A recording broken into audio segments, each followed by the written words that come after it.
शेळीपालनाचा lot विकायला सुरू आहे।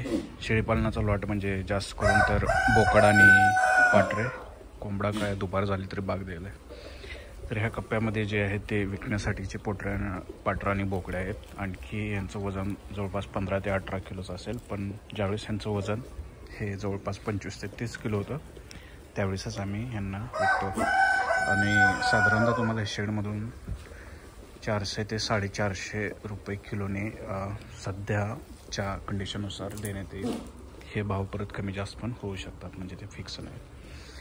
तर जर तुम्हाला कोणाला ऑर्डर वगैरे करायची असेल तर करू शकता। आणि ते बोकडे पण आहेत, पाट पण आहेत, तिकडच्या साईडला पण बऱ्याचशा शेळ्याची पिल्लं वगैरे आहेत। आणि इकडे जे आहेत हे जस्ट काही शेळ्या येलेल्या आहेत, तर त्यांचे पिल्लं यांना फक्त 1 आठवडा झालेला आहे। तर तिकडचे आहेत ते त्यांना 2-3 दिवसच झालेले असतील। तर इकडच्या ह्याच्यामध्ये हे जे आहेत यांचे जवळपास 3 ते 4 महिन्याचे हे सर्वसाधारणतः पिल्ले असावेत, 3 ते 4 महिन्याचे। आणि इकडचा कप्पा आहे ह्या शेळ्या, तर ह्याच्यामध्ये उस्मानाबादी शिरो हे किंवा बिटल टाईपच्या शेळ्या आहेत। आणि ह्याच्यातील बऱ्याचशा शेळ्या यायला झालेल्या आहेत, तर काय येलेल्या आहेत। आणि बेण्यासाठी आम्ही ह्या बिटल बोकडचा वापर करत आहोत। तर हे बोकड खूप महाग मिळत आहे, परंतु याच्यामुळे जर तुम्ही शेळीपालन करत असाल तर इतर शेळ्यांचं ह्या बोकडामुळे वजन खूप फास्ट वाढतं आणि तुम्हाला एक चांगल्या प्रकारचा नफा मिळू शकतो। बोकडाची पिल्लं वगैरे पण खूप मोठी होतात। फक्त ह्याचा एक इश्यू पण असा आहे की जर तुम्ही बिटल बोकड वापरलं तर एका शेळीला जास्तीत जास्त 2च पिल्लं होतात। कधीतरी एखाद्या क्वचित शेळीला 3 होतात, नाहीतर 1च पिल्लं होते।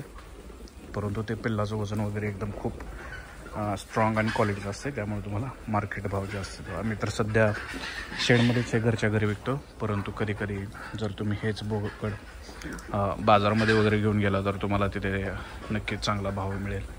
ते तुमच्या स्किलवर डिपेंड असेल की तुम्ही ते कसं हँडल करताय पुढच्या व्यापाऱ्याला वगैरे। तर इकडं आहे दुसऱ्या शेळीचं पिल्लू। हे शेळी सकाळीच गेलेली आहे, त्यामुळे ते पिल्लू इथं असं बसलं आहे। इकडे पण त्या वेगळ्या प्रकारच्या शेळ्या आहेत, त्या जरा जास्त भांडण करतात, म्हणून त्यांना दुसऱ्या कप्प्यात ठेवलेलं आहे। तर एका शेळीची किंमत जवळपास कमीत कमी 10-15 हजारापासून पुढे राहते, कारण ह्या शेळ्या एकदम चांगल्या क्वालिटीच्या आहेत आणि ह्याच्यामध्ये वयस्कर असं कुठल्याही टाईपची शेळी वगैरे नाही आहे। आणि जर कोणाला ऑर्डर वगैरे करायचं असेल तर कमेंटमध्ये तुमचे सांगा, तुम्हाला नंबर वगैरे प्रोव्हाइड केला जाईल। टाईमपास कुणीही करायचा नाही। आणि दुसरे जर तुम्हाला हे शेळीपालन शेडची जर माहिती हवी असेल तर ऑलरेडी खूप सारे व्हिडिओज या चॅनलवरती टाकलेले आहेत। खूप नफा तोटा माहिती, खर्च, गवत, चारा पाणी, किती माणसं लागतात, हे सर्व माहिती ह्या चॅनलवर ऑलरेडी दिलेली आहे।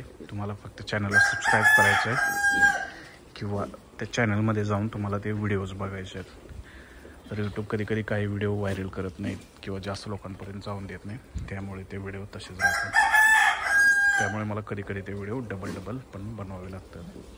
तर ठीक आहे, मी इथे थांबतो। आणि याच्या व्यतिरिक्तच मी आमचं तुम्हाला सर्व शेत वगैरे दाखवलेलं आहे। चारा आम्ही कसा केला आहे, सुबाबळ, शेवरे, मका किंवा दुसरं शेतामध्ये आणखी कुठल्या गोष्टी आहेत त्याची पण माहिती सर्व दिलेली आहे। तर चला, व्हिडिओला शेअर करा, लाईक करा, तुमच्या कमेंट्स बॉक्समध्ये करा, तुमची काय इच्छा आहे ते कळवा किंवा तुमचे काय क्वेश्चन्स असतील तेही विचारा। तर मी व्हिडिओला इथेच थांबवतो। Thank you, bye bye.